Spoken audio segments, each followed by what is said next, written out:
The way I see it, there's three types of relationships that we have. There's a relationship we have with ourselves, the relationship we have with other people interpersonally, and the relationship we have with the world around us, the world as a whole.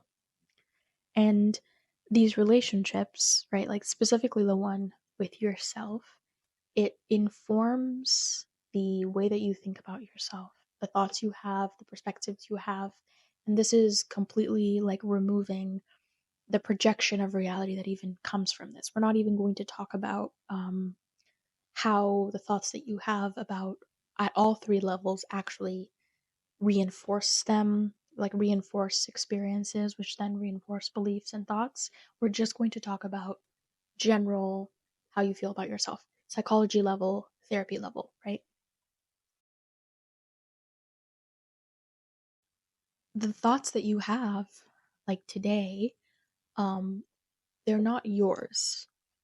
The thoughts you have are based on experiences you have, based on beliefs that someone else gave you. So, whatever thoughts you have about yourself right now, right, like good and bad, they're not inherently true. They're not objective. They can't be proven, you know, in the light of day, in law, in logic, whatever it might be, in a court of law. They can't be proven by anyone outside of you that doesn't know you or does know you, right? They are thoughts you think, you only, and only you think.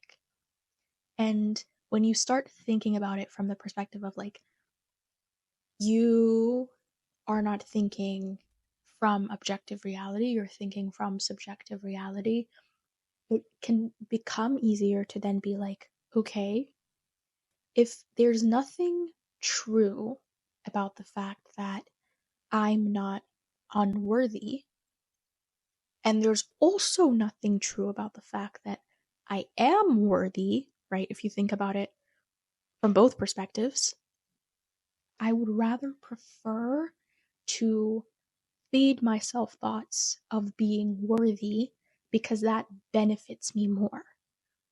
It hurts me more to be in a state of not being worthy. Now, of course, there might be its own benefits in that, in being a victim state. Maybe you get more pity. Maybe there's, you get more, I don't know, vindication in being low, whatever it might be for you. But there is far more benefit in actual action and experience when you choose positive thoughts for yourself or positive experiences, positive states for yourself. So choosing I'm worthy is better. So when you think about it from like this way of like there is no such thing as true, you make your true. You decide what's true for you. So choose what you want for yourself.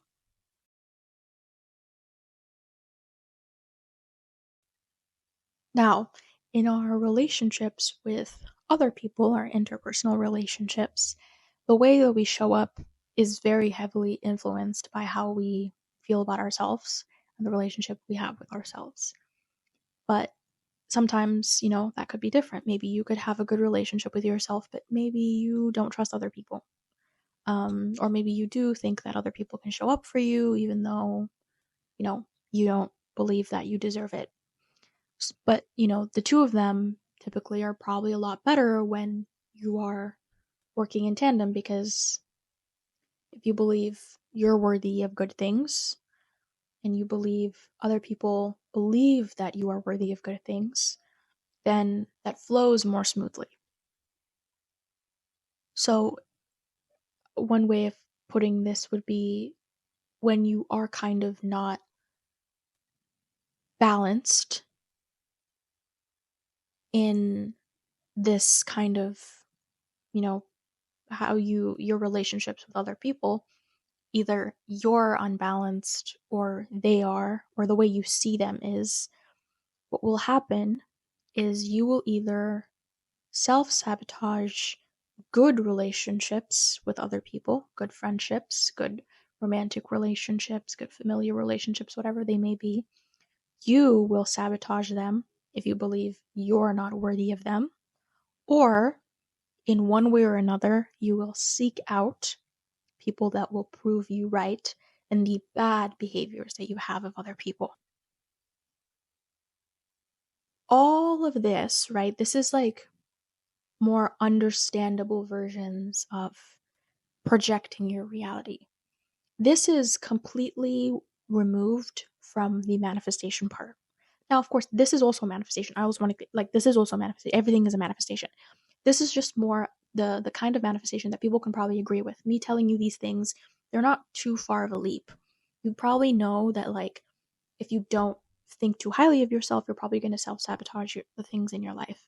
And if you don't think highly of other people, or you don't think, you believe that you are bringing in bad relationships, or you have a tendency or pattern of bringing in bad relationships, then that's going to happen. You are in some way or another, you're going to pick them.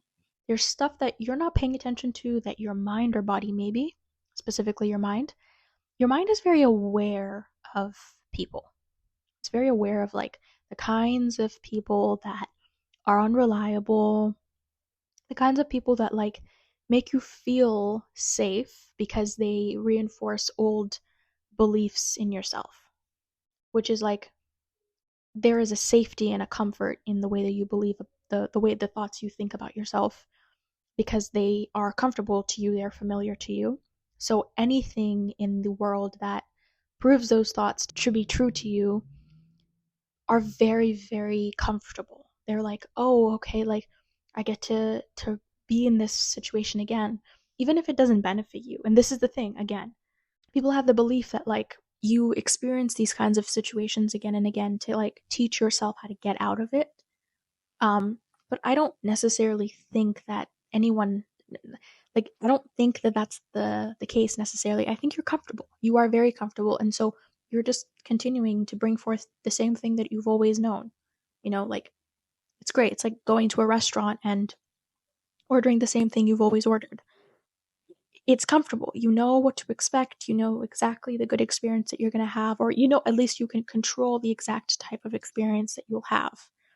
And that's what happens in the relationships that you're choosing. You can control exactly what will happen. And typically, if the problem tends to be with the other person, you can be in the comfort that it's not you. You're not the issue, you're not the problem. And in the, moments where you're you're the person that's not sure, then you'll feel unsafe in situations that feel foreign. They feel like this person, they could actually, be there and, care for your needs, tend to your needs, whatever it might be. But that's foreign to you. You don't really have code for that. That's like I don't really know what this is. I don't know what this is, like if you go to a restaurant you've never been to, or maybe it's a foreign restaurant, you've never eaten there. You don't know where to start. You're kind of like, I don't really know what this is. And some people would be like, I kind of want to go back to what I know. I don't really want to eat here. Can we go somewhere else? And so that kind of thing would be like, you're not comfortable, and so you're choosing to go back to a pattern that is comfortable to you, is familiar to you. Ultimately though, you are still affecting your relationships. You're still making that choice, even in the decision or other people showing up a certain way. It's still you. Like, it's not possible that every single person you meet is the exact same person. That's not possible, right? That's not sound logically. Okay, then that means that like I'm doing something here where my chooser is broken. My picker is broken. That's it.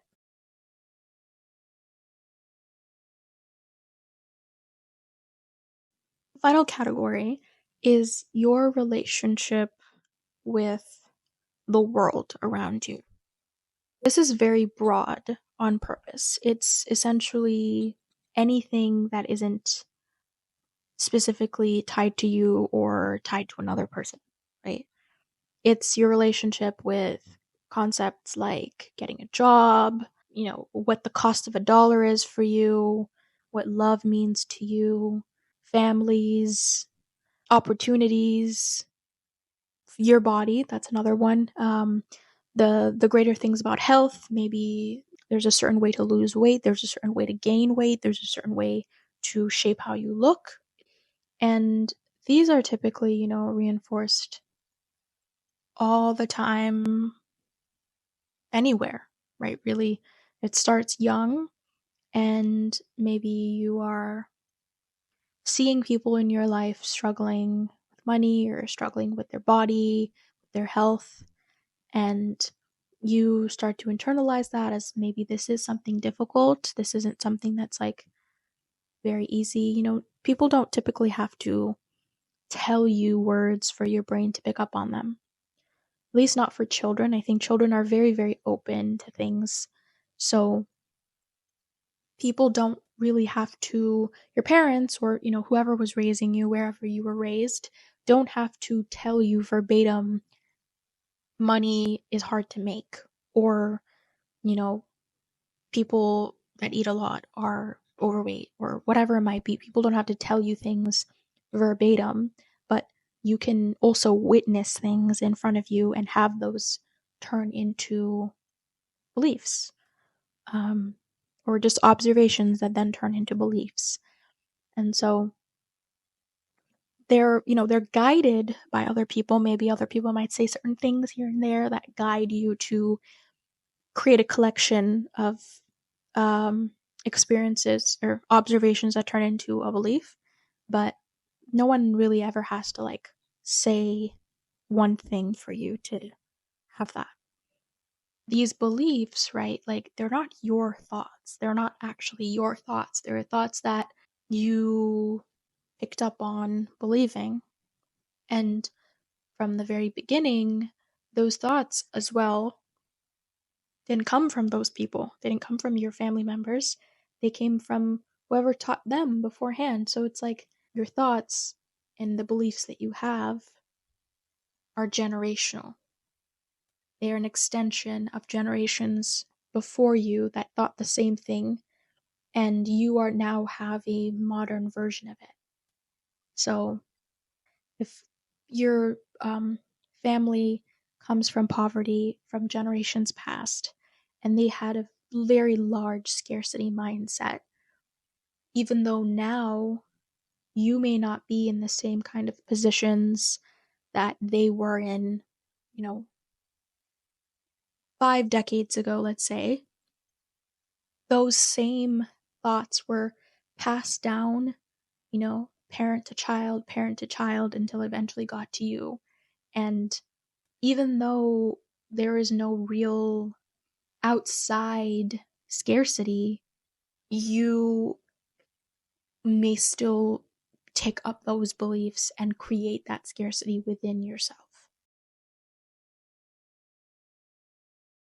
So that's generally the three different relationships. I'm talking about these relationships with a very low level of how you may choose the things about those relationships. Now, everything is a manifestation. So even you picking wrong partners, or thinking thoughts badly about yourself, thinking you're an imposter or whatever those may be, like, those thoughts are a manifestation of your beliefs. It's a very low level of explaining this.